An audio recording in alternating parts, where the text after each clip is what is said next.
who has to pay the highest percentage of their income for buying imported goods? Low and moderate income people. The projected impacts of Trump's tariff plan on American families. As much as $5,000 a year. At the forefront tonight. It could be as much as $50,000 more for us to import our goods. We are digging into the potential cost to businesses. I know I don't want to pay for it. And consumers. It's the biggest tax hike on Americans since at least 1993. As Wall Street tumbles.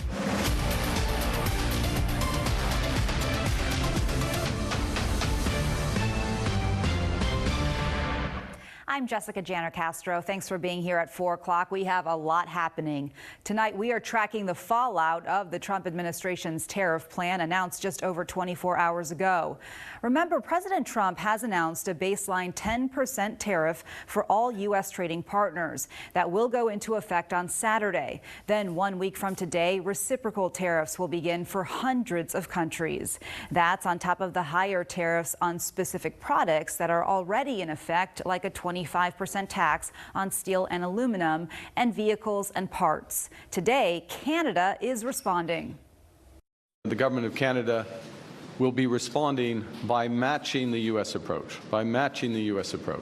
with 25% tariffs on all vehicles imported from the United States that are not compliant with CUSMA, our North American Free Trade Agreement. Canada says, unlike the U.S. tariffs, it will not affect auto parts. And these tariffs are now leading to more cuts. Layoffs have hit 5 U.S. auto plants in Michigan and Indiana that supply factories in Canada and Mexico. It comes as automaker Stellantis pauses production at some of its auto assembly plants because of the tariffs. And locally, there have been cuts to programs to help low-income families educate their children. Thousands of Washington families are being impacted by DOGE cuts to Head Start programs. The Region 10 office, based in Seattle, is now closed, leaving parents, teachers, and kids at risk. North Bureau Chief Eric Wilkinson shows us what's at stake from Snohomish County. The 6 people fired by DOGE this week helped service some 33,000 families in the region, 11,000 of them here in Washington. And there are concerns that these cuts could go deeper. I'll go get story time ready. The Head Start program serves low-income families in more ways than just early childhood education. It helps women escape domestic violence. Homeless families find shelter. It's often the last safety net for desperate parents and their kids simply looking to survive. There are 450 families in Snohomish County alone. Do you want some help with your work? This week, Head Start's Region 10 headquarters in Seattle was shut down by the Trump administration. The 6 employees fired from that office service programs in Washington, Oregon, Idaho, and Alaska, essentially leaving those programs with no return for guidance and support. It's part of the Trump administration's effort to streamline government and make it more efficient. The overall plan is to cut 10,000 workers from the Office of Health and Human Services. But those working in classrooms like this one say the human cost would be great. The Snohomish County Head Start branch is serving 29 homeless families this year alone. If a family is worried about where they're going to get their next meal, or if they have a roof over their head, they're not going to be thinking, oh, does my child know the alphabet or numbers? No, they're in crisis mode. Staff here tells us that federal Head Start administrators will be coming here to the Northwest to make sure that these programs do have all the support they need. In Everett, Eric Wilkinson, King 5 News. Remember, Elon Musk, who leads DOGE, is now likely to leave his administration role in the coming months. A senior government official told NBC News Musk would leave after 130 days, which is how long a special government employee can work there. So the American cost of living just went up 6%. Your paycheck will get you 6% less than it used to. That is a warning from a University of Michigan professor as the global economy reels from the Trump administration's tariff announcement.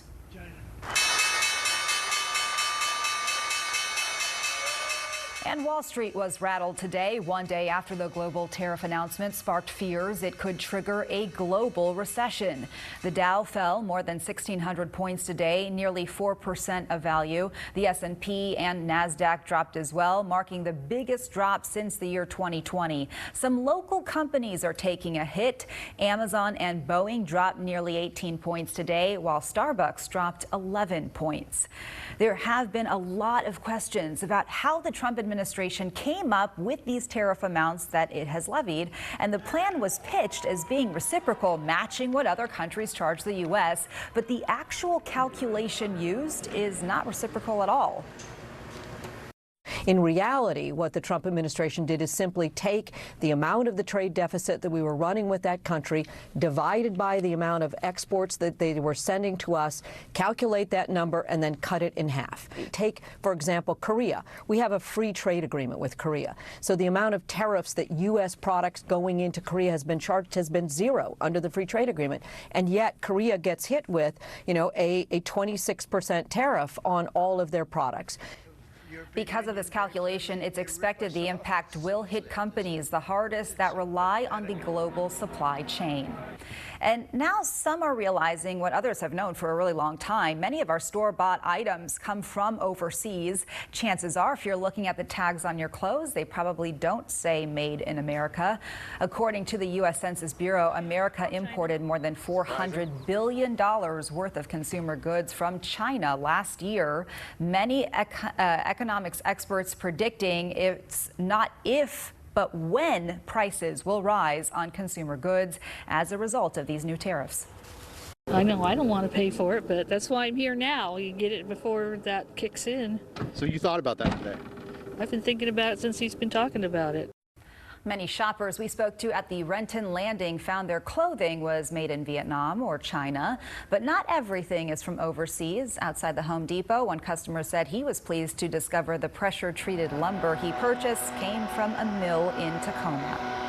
Right now, the Port of Seattle is seeing a 30% surge in the number of containers arriving by ship. Port commissioners say it's a sign of an economic downturn to come. King 5's Jake Wittenberg has a look at how exporters are preparing. What's happening is that the fear of tariffs going into place is actually incentivizing shippers to front load their shipments. Seattle Port Commissioner Sam Cho is warning of tough times ahead. The port is on the front lines when it comes to new tariffs put in place by the Trump administration. A sudden surge in goods being imported and exported from Seattle is a sign that companies are rushing to do business before the costs go up. The thing about the tariff debate is you can debate the merits of whether or not tariffs are good or bad. But the problem that this administration is causing is the uncertainty.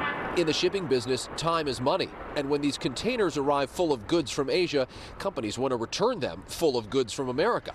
As tariffs go up, there are fewer goods being transported, which means fewer of these containers become available for Washington farmers to ship perishable goods like apples, potatoes, and cherries. They don't have the luxury of sitting in a storage warehouse for weeks for a ship to come in. To help, the Port of Seattle is staging empty containers for exporters to use in case of a tight turnaround time to get space on an outgoing ship. It creates this chaos in the supply chain for us whenever you have these disruptions. If you're a business that is manufacturing anything with imported goods, you're going to feel it in your margins. And if you're a farmer, you're going to feel it on the export side. That was Jake Wittenberg reporting. This is all unfolding similar to what the Port of Seattle felt during the first Trump administration tariffs in the year 2018. But this time, the impact could be more painful because Commissioner Cho says business from China still has not recovered. Let's take a live look now at the Capitol building in Washington, D.C., where a new bipartisan bill aims to give Congress more control over U.S. trade policy. The Trade Review Act of 2025 would require the president to notify Congress before imposing or raising tariffs, explain the basis for the tariffs, and assess their impact on American businesses and consumers. Tariffs would expire in 60 days without congressional approval. The bill would also let Congress disapprove of existing tariffs. Much more on this fallout later in our half hour. We're going to sit down with an expert from J.P. Morgan and from Seattle University, their advice to best help your accounts survive. Some good news coming from the weather department. Our numbers are going up. In fact, temperatures hitting exactly average today, which is big news because we've been well below average for the last few days. Take a look across the Seattle Metro right now, sitting in the low to mid 50s, expected to peak somewhere around 57 later this afternoon. Light breeze coming in from the west, making it almost a perfect day out there. Live look from Tacoma where, wow, yeah, we've got it turned off towards the east. You can see those clouds starting to lift and dissipate. That's a big part of our story. It will be clearing as we go into our warm wave Friday and Saturday. Those clearer skies will bring us some cold overnight temps. In fact, I've got some frost advisories to tell you about. I've also got some 60s and 70s to tell you about Friday and Saturday, but take advantage because we are tracking some cooler weather returning on Sunday. Details coming up. Thank you, Mike. 2 men are now in custody for a deadly shooting in Mount Vernon last month. Police arrested a 17 and a 21-year-old in Oak Harbor. They say the 2 men ran away after a shooting that killed an 18-year-old. It happened back on March 17th. Police were able to find their car and get arrest warrants from the evidence. Both suspects now face second-degree murder charges. In Auburn, police say a third person is in custody in connection to the death of a 19-year-old McKinley Williams. Williams was shot and killed in February over what prosecutors describe as a small amount of marijuana. A 17-year-old was arrested today.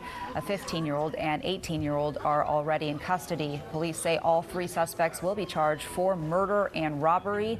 Police say they are not looking for any other suspects tonight.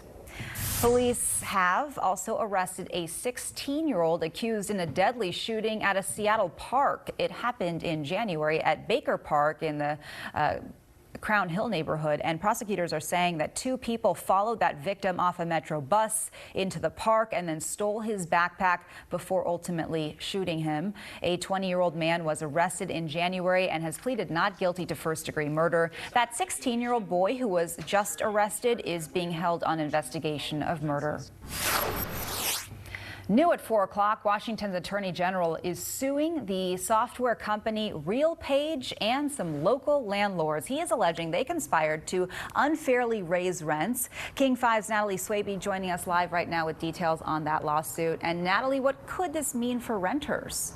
Well, the lawsuit is seeking restitution for renters, claiming that over the course of 7 years, this has had an impact on 800,000 leases across the state.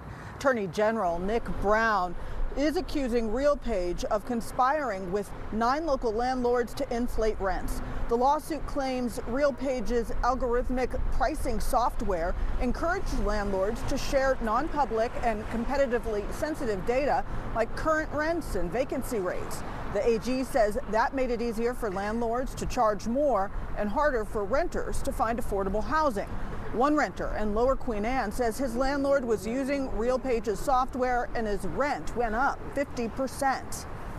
It's affected me in many ways, and I almost had to move out. Was almost homeless for a very short second there because I had to really dig deep to figure out how I was going to do it. RealPage and landlords conspired to artificially raise rents. The Attorney General launched this legal fight today. In a statement, RealPage calls the lawsuit's claims devoid of merit, saying, quote, RealPage's revenue management software is purposely designed and built to be legally compliant and has always used data legally and responsibly. Now, AG Brown's lawsuit does allege 6 violations of the Consumer Protection Act. He talks more about that coming up tonight at 5 o'clock. Live in Seattle, Natalie Swaby, King 5 News. Thank you, Natalie. Microsoft is giving back to 50 organizations to mark its 50th anniversary. How the tech giant is making an impact in Western Washington. Federal cuts mean less funding for local food banks. Tonight, one location telling King 5 nearly 500,000 pounds of food could be off the table. And the stock market plummets, driven by uncertainty in the wake of the president's tariff announcements. Next, we'll be joined by experts to explain how you can protect your finances. Stick around. We'll be right back.